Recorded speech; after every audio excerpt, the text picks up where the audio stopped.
Saya kira masyarakat, mahasiswa pun tidak perlu diajari masalah perbedaan tentang mana yang kritik, mana yang penghinaan. Tapi seringkali yang rabun dan tidak bisa membedakan ini perihal intensi ya. Perihal intensi adalah dari aparat maupun pemerintah sendiri. Katakanlah begini, kalau melihatnya hanya secara gramatikal tanpa intensi atau konteks di belakangnya, itu jadi bahaya Om, Bang. Ya. Misalnya begini, kita teman-teman BEM melakukan satu propaganda.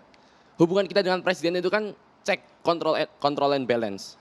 Artinya ketika kita membuat satu konten propaganda dengan sedikit satir, dengan sedikit agitasi kata-kata tertentu, kalau mau dilihat secara gramatikal, para aparat bisa saja mengatakan, oh ini penghinaan, langsung masuk. Tapi konteksnya kan adalah sebuah bentuk kritik, yang itu juga untuk, kalau tadi bicara soal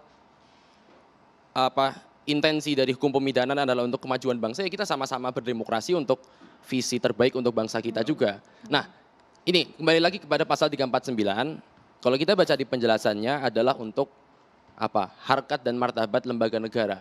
Sekarang begini, kita kembali pada konteks sekarang, kita lihat masih banyak problematika ternyata di lembaga-lembaga negara yang disebut secara eksplisit dalam pasal tersebut. Katakanlah kepolisian, eksekutif, yudikatif, legislatif yang ada di situ, DPR, DPRD.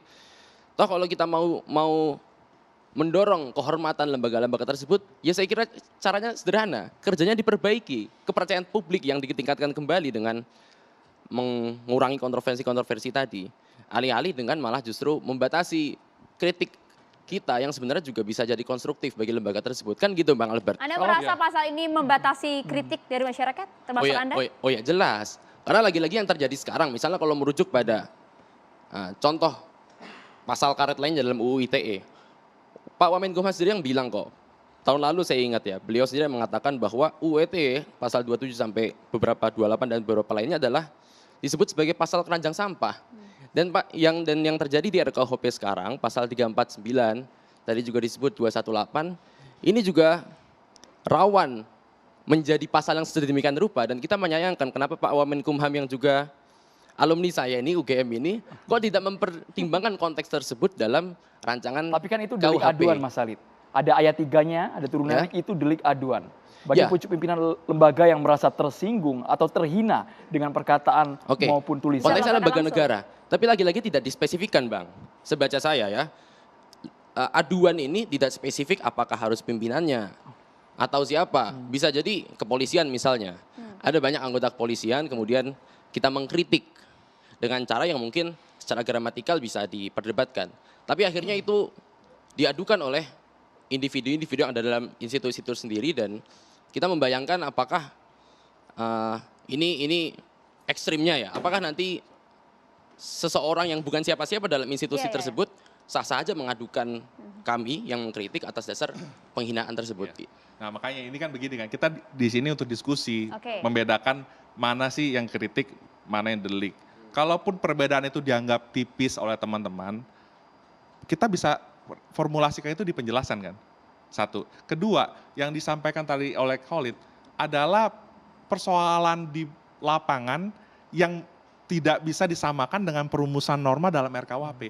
Jadi di RKUHP ini kita sedang merumuskan norma, ketentuan yang bisa melindungi kehormatan dari suatu lembaga, citra dari suatu lembaga. Nah kalau suatu lembaga negara tidak dihormati lagi, bisa dikata-katain dengan kata-kata yang tidak senonoh tadi, itu sama aja negara ini nggak ada artinya sama sekali. Nah oleh karena itu gini, jadi kalau misalkan ada nih masukan tentang siapa yang berwenang untuk mengadukan ya, misalkan konteksnya DPR adalah misalnya ketua DPR, itu bagi saya nggak masalah karena dari teori pun itu merupakan pengurusnya kan, secara ex officio dia bisa bertindak untuk dan atas nama lembaga tersebut. Jadi itu bukan isu menurut saya.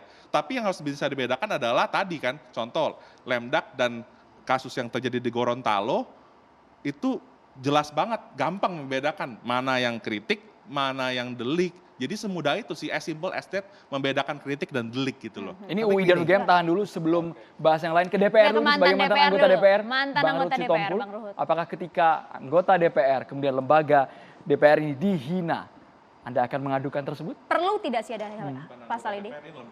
Lembaganya. Dan lembaganya ada, kami ditugaskan.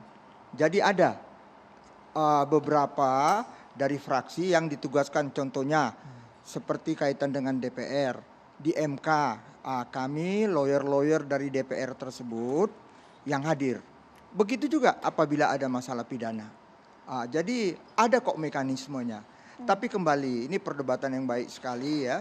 Saya juga seperti yang dikatakan Profesor Kiki, kami juga pernah seperti adik-adik, tapi kan maaf, adik-adik belum pernah seperti kami, kan itu yang jadi masalah.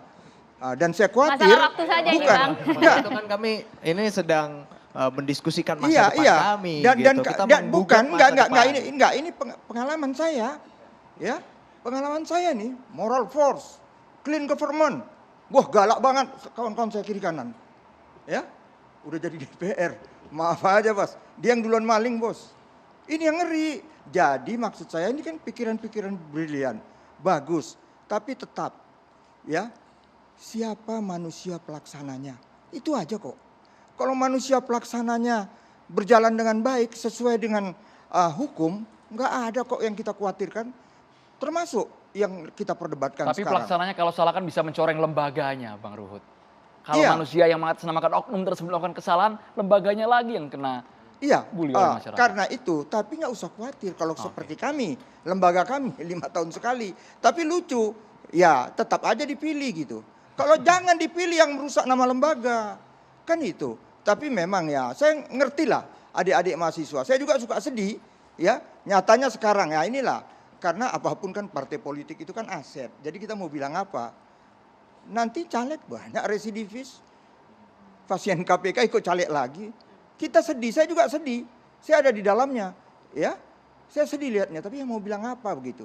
Disinilah saya mohon adik-adik ini betul-betul moral force. Ya, apa yang disampaikan. Tapi jangan juga kita merasa ya apapun untuk menjadi presiden itu tidak mudah loh.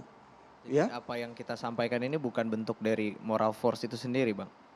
Dari tadi kita sampaikan. Iya, tapi maaf aja ya kalau kita lihat sekarang ini ya itulah ada pasal ini. Tadi juga udah disebut sama kita punya sahabat ya. Memang sekarang ucapan-ucapan itu yang kotor, yang apa, minta mundur kalau enggak kita ini. Memang ya susah memang kritik dengan penghinaan. Tapi nyatanya kalau kita lihat sebagian besar hina semua kok itu. Penghinaan semua kok itu. Kalau kritik itu solusi. Kan nggak ada solusi. Hanya kritik aja, siapa yang nggak bisa mengkritik.